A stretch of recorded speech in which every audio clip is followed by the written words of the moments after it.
Breaking news अवां सां share कंदासीं। यूसी चौकंडी इब्राहिम हैदरी टाउन जे इलाइक़े रज़ाकाबाद ऐं गरीबाबाद पाड़े में गटर जे गंदे पाणी जे बीहण ऐं कचेरीअ जे ढेरनि जी सफ़ाई न थियण ख़िलाफ़ इलाइक़े जे रवासनि सख़्तु एहतजाज कयो आहे। अवामी प्रेस क्लब पहुची मलीर अॻियां धरणो खयो पियो।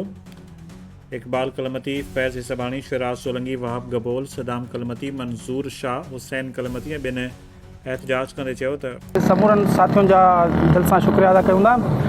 अॼु जो जेको एहतजाज आहे त यूसी चौकुंडी जेको आहे सो चूंडियल नुमाइंदो पाकिस्तान पीपुल्स पार्टी जो 1,44,00,000 रुपया जेकी आहे सो सालाना बजट आहे। 3 साल थिया आहिनि हिननि खे को बि हिननि कमु न कयो आहे तरक़ियाती।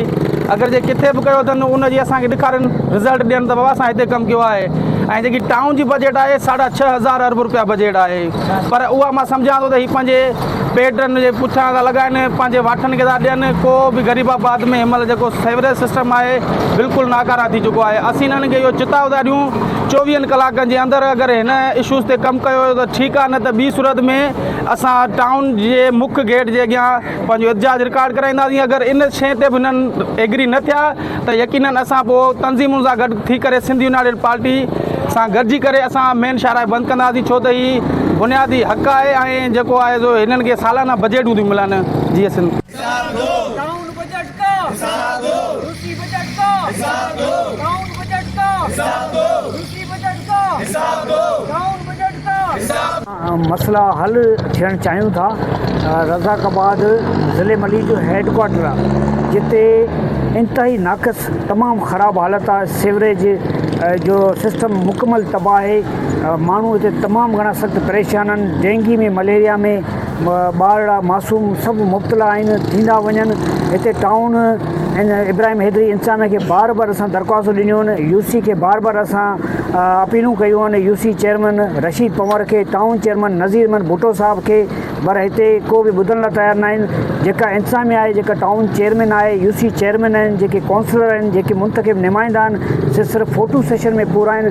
टाउन ऐं यूनियन काउंसिल जी अरबें रुपया बजट ॾींदासीं। थोराईंदा आहियूं अवामी प्रेस क्लब मलीर जे सथ जा, जेके सदाईं मज़लूमनि जो आवाज़ थींदा आहिनि। अॼोको हीउ जेको असांजो एहतजाज आहे रज़ाकाबाद ऐं गरीबाबाद जे इन्हनि नौजवाननि तरफ़ां रज़ाकाबाद जे बुनियादी मसइलनि ते। असां में वॾे में वॾो जेको आहे मसइलो आहे उहो सेवरेज लाइन जो आहे। तक़रीबन हीअ जेका बल्दियाती इलेक्शन थिया इनखे 3 साल गुज़री आहिनि, पर हिन 3 सालनि जे अंदरि असीं कॾहिं बि कि चेयरमैन खे, यूसी चेयरमैन आहे जेको उनखे ॾिठो कोन्हे चौकुंडी वारे खे, त उहो कॾहिं असांजे इलाइक़े में आयो हुजे।